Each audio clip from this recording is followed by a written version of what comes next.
Hello there, people of the internet. So this right here is a couple of guitars that I just made videos on, both from my brother-in-law, but I did buy myself a new guitar. These right here are used hand-me-downs that have had problems since the lifetime I've had them.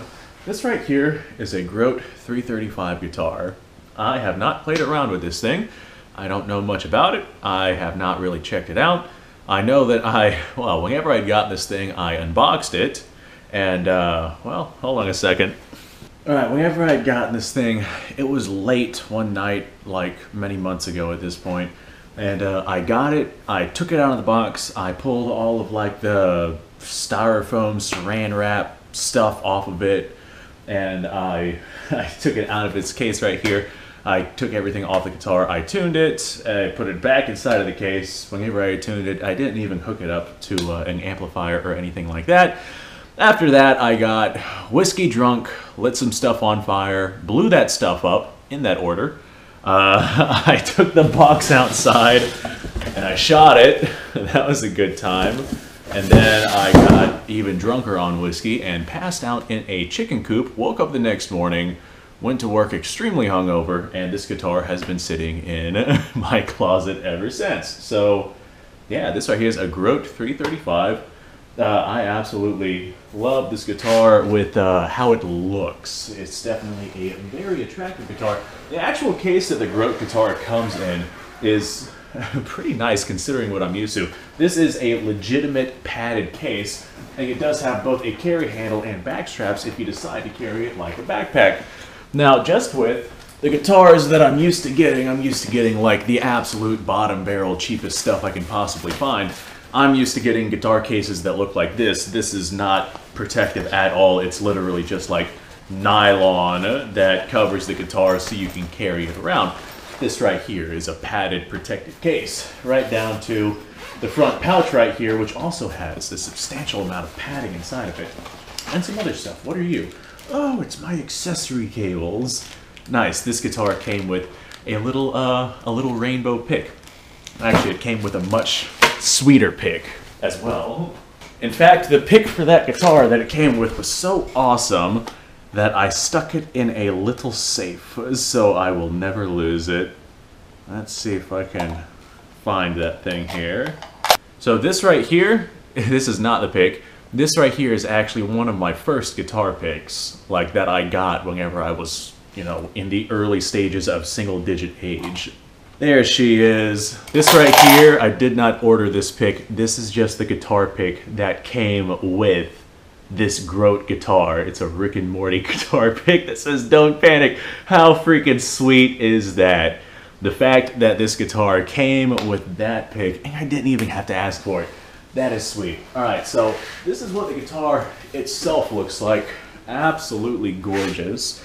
This right here, I was looking for a red one. I wanted to get this tiger striping pattern, but red, but then I saw this brown, and I was like, holy crap, that is unbelievably gorgeous. So I picked it up, and actually, I had brought this to my brother, and, well, it's a little warm because it was in my car, and I'm here in the state of Florida.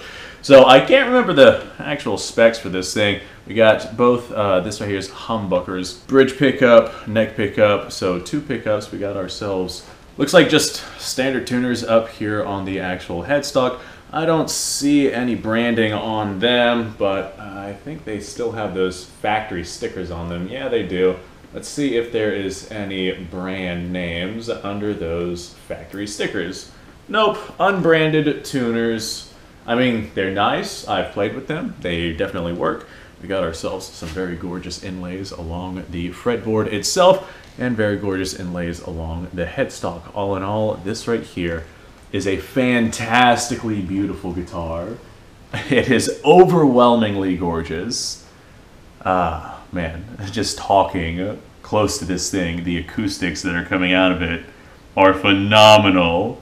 Oh my goodness. It smells like new guitar. I really do like how our little knobs right here, I have no idea how well this is going to come up on camera, but they are actually resin coated, and there's a thick coat of resin on it, so they look like, how would I describe that? Bulging reflective? That's the best way I can describe that right there. But they almost look like they're not real, just with how they're being portrayed. So once again, I do not know the specs on this one. I might look that up and put it into the video somewhere. But without further ado, I doubt that you guys want to just have me sit here and ramble on. There's no special story behind this one. There's no kind of reasoning why I got it. I just wanted a 335, and this Grote guitar was absolutely beautiful, so I chose to get it as opposed to something else that was just a little bit cheaper. I spent just a little bit more money for one that is overwhelmingly gorgeous, and as a result, hey, guess what? Now I have this guitar to play. And hell, I probably would have paid that amount of money just for this guitar pick, because that is phenomenally awesome. So let's plug.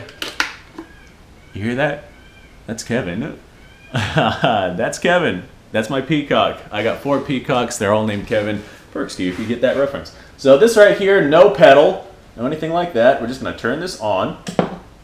Okay, so now we are on the controls on this thing. We got a volume and a tone for both the bridge and the neck pickup.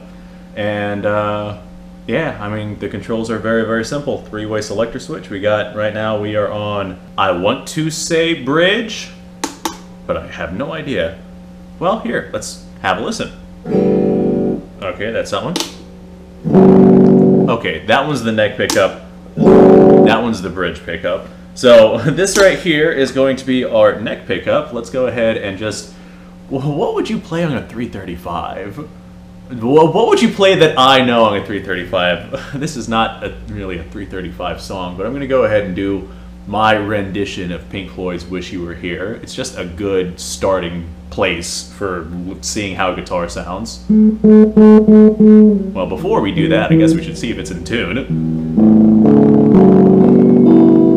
Pretty gosh darn close. That's close enough for my taste.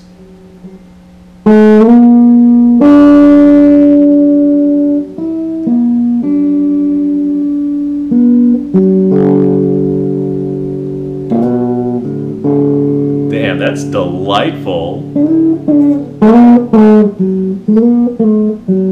The neck on this thing is so smooth. Like, I don't think I've ever had as easy of a time playing on the fretboard as I have with something like this. That is incredible. That is absolutely incredible. I'm playing the same thing again.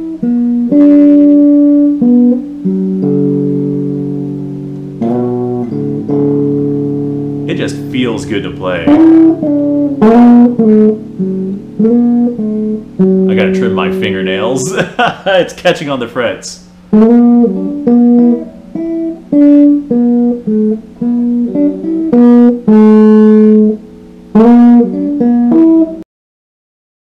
You know how you're just like kind of going through a song and you can't remember how it's actually played, so you just kind of start trying to rely on muscle memory? I remember this.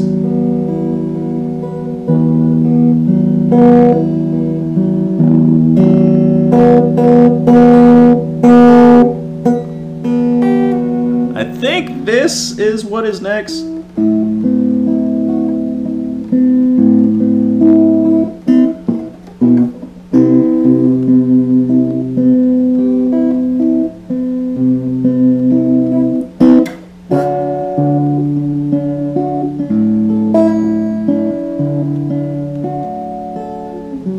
Yeah.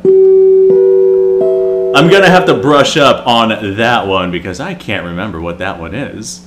Let's see if I can muscle memory my way through that Pink Floyd one. We'll go ahead and just start halfway through it.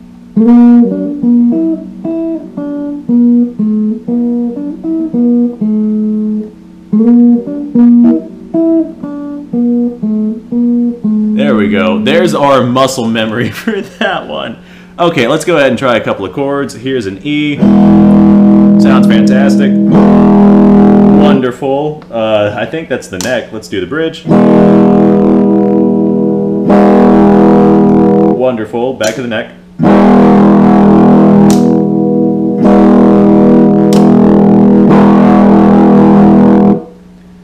Alright, strike that. This one is the bridge. There we go. And this one would be the neck. Judging by what we're hearing here. Yep, that's the bridge.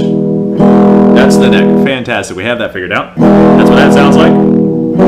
That's our E minor. Back to E. E minor. Let's have ourselves an A. An A where we don't play the E. Let's have A a little higher. A little lower. Let's go for minor. 7. Sounds fantastic. This is a fantastic sounding guitar. D chord. D minor. There's a couple of chords for you guys. I know I get people that ask for chords. Look at those fingernails. Those are definitely getting in the way of me doing things here. Would I trim them? Yes. Am I going to? Nah. Alright, well, let's go ahead and change up the tone, see if we can get things a little bit snappier here. I like the way that sounds.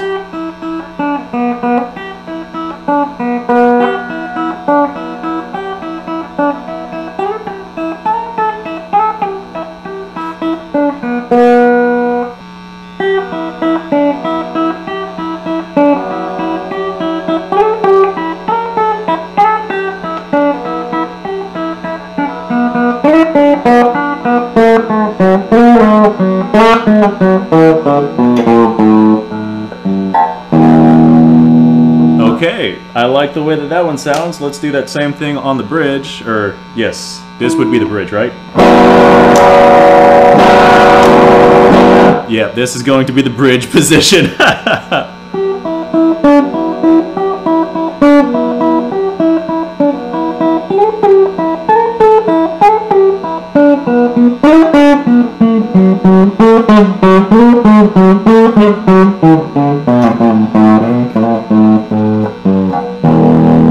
Oh God, the bass behind that bridge.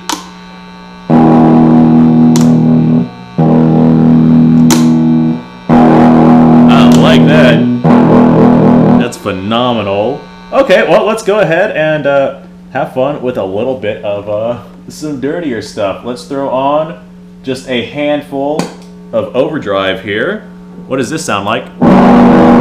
That's not enough overdrive. Let's throw on another handful. There you go. That's more like it.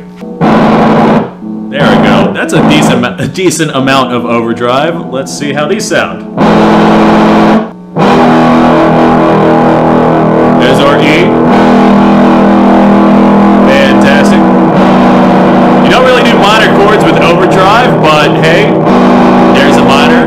Let's go for whatever this is. I like the way it sounds.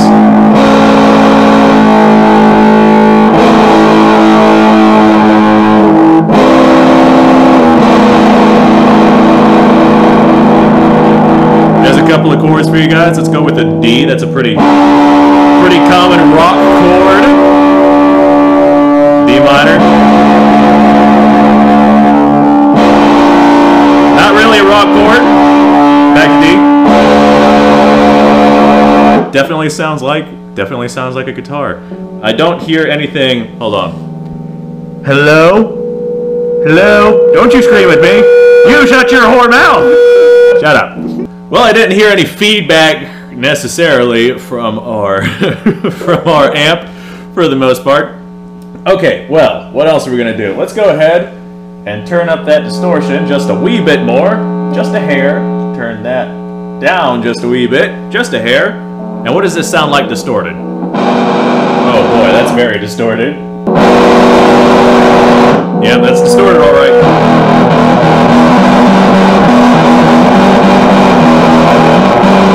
Let's go ahead and adjust our... Oh God! Okay, this setup cannot handle that. Okay, so I guess this right here is as distorted as we're gonna get, and we are already like beyond the limits of this thing.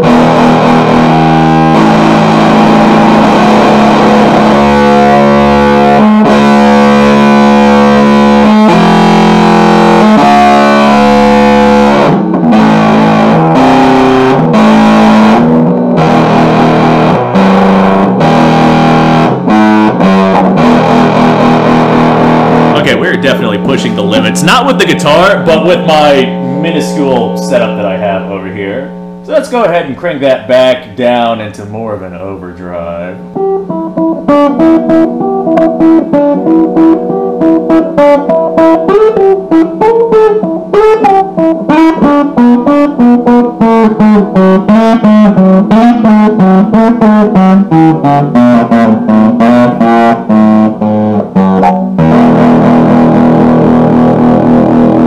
Always fun to go rolling along that pentatonic. So, my impressions on this one, not hard to use. The neck is actually very, very smooth.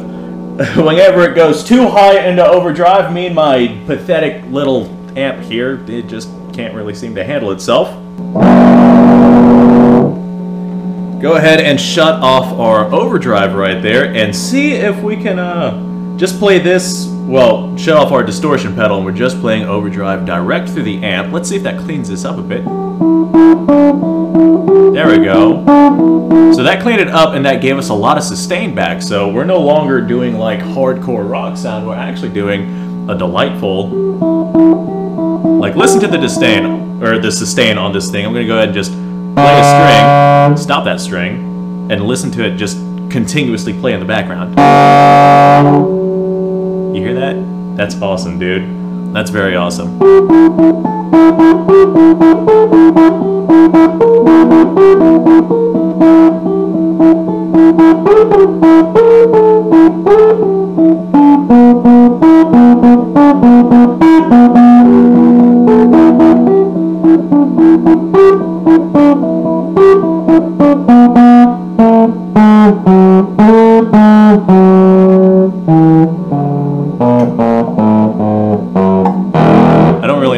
Going for there, but there we go. That actually sounds a lot better. So with the current setup that I have here and the pathetic pathetic little amp I have, extremely high distortion is probably not the best thing for this particular guitar, and that makes sense because I could never get distortion to work very well with that from any guitar. Alright, well, was this fun? Yeah, it was fun. Do I like this guitar? Yeah, I like this guitar. I feel like I would be better at playing this if I had some whiskey, so maybe I'll try some of that. I don't have a special story behind this thing. This is literally just me getting this guitar and then taking it out, putting it on camera, just to show off that I have it. And as a novice guitar player, even someone who has not played a whole lot of different guitars, I have noticed a clear and distinct difference in playing something like this as opposed to playing something like this right here, this Yamaha EG112. It is significantly easier for me to play that one than it is to play this one. This right here has a different neck profile. Not only that, but the back of the neck is more like a matte finish or something like that. It's just not nearly as smooth and as slick as the back of the neck on our Grote, which is nice and shiny. Look at how shiny that is, and it's so smooth, and I could just run my fingers all along that very, very easily. The 335, the body's a little on the big side for my taste. Normally, whenever I'm playing guitars, I don't really support them with a strap because I'll play them for all of 20 minutes and then set them down, and then that'll be all that I do for like that month. But since I don't support from a strap, I just kind of support using my leg and whatever it is that I'm sitting on. And of course, because I'm doing that, the input or the output jack right there, the output wire, is actually pressing against whatever it is that I'm sitting on, and that right there can cause issues with the amp, like having some buzzing and whatnot. So that might be one of the issues that we were seeing. Maybe if I played around with it a little bit, we would have had less issues with that if I turn that jack a little bit and see if we could clean that up a little bit. But I would say yes, 10 out of 10. I might even get myself another 335 style guitar that is actually red, because that would be beautiful as well. But my goodness, look at this thing. This is unbelievably gorgeous. I can't get over that. I know for a fact if you're a guitar guy and you're watching this, you bought a guitar literally just because it looked cool.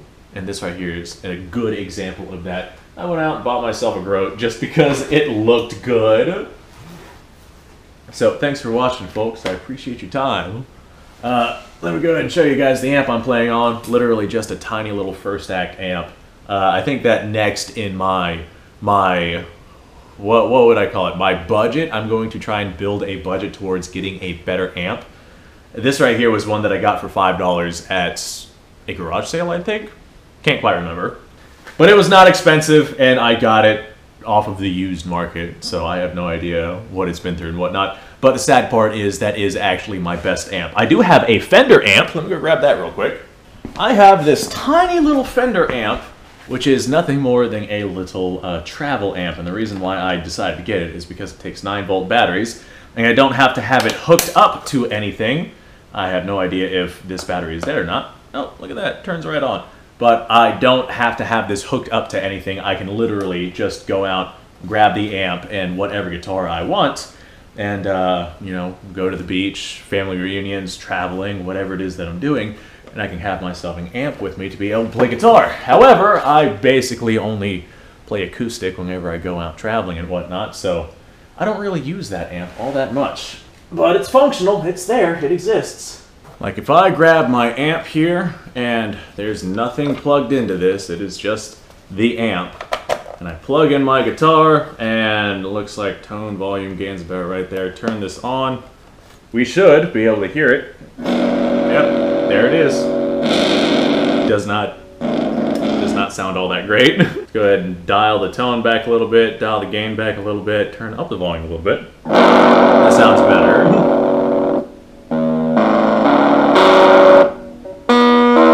Actually, that doesn't sound half bad coming from a tiny little amp like this, but I got this one for convenience, and it's not exactly something that I'm going to be playing on regularly. Anyway, folks, kind of off on a tangent on that one, so I will stop wasting your time. You guys go off, have yourself a wonderful day, and I'm sure I will see y'all on the next episode.